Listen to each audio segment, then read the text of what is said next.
আজকেও আমরা এসেছি মাটি সংগ্রহ করার জন্য আমাদের শ্রেণীকক্ষের বাইরে। চলো এখন আমরা ক্লাসে ফিরে যাই। মাটি বাইরে বলতে জানো সুলাইমান?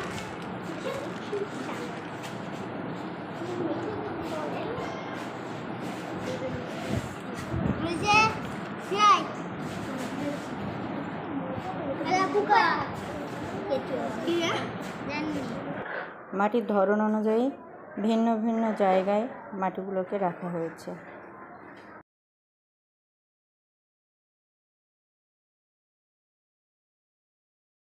রিহান ও ব্যাটারি লো দেখাচ্ছে। আচ্ছা রিহান দেখো,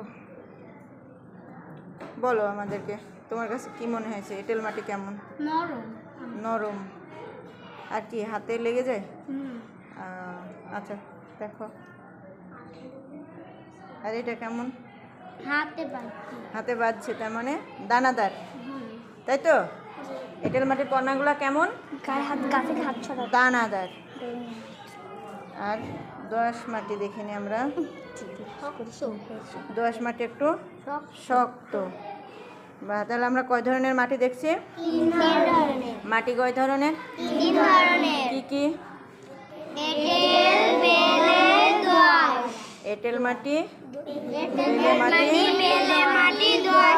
দোআঁশ মাটি। আমরা আজকে হাত দিয়ে 3 ধরনের মাটি দেখে নিলাম, তাই না?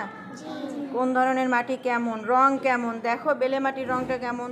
বেলে মাটির রং লালচে। আর এঁটেল মাটি কেমন দেখতে? এঁটেল মাটি কালো। এইটা কেমন? এঁটেল মাটি কালো। আর এগুলা খুব বাদামি। হ্যাঁ। আর এঁটেল মাটি কণাগুলা সাধারণত কি হয়? খুব ছোট হয়, যার কারণে আঠালো ভাব থাকে।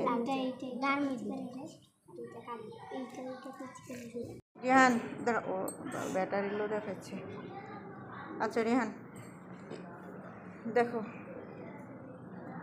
বলো আমাদেরকে তোমার কাছে কি মনে হয়েছে? এঁটেল মাটি কেমন? নরম। আর কি হাতে লেগে যায়? আচ্ছা দেখো। আর এটা কেমন? হাতে বাজছে, তার মানে দানাদার, তাই তো? এঁটেল মাটির কণাগুলো কেমন? দানাদার।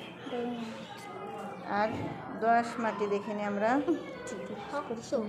দোআঁশ মাটি একটু শক্ত। বা তাহলে আমরা কয় ধরনের মাটি দেখছি? মাটি কয় ধরনের?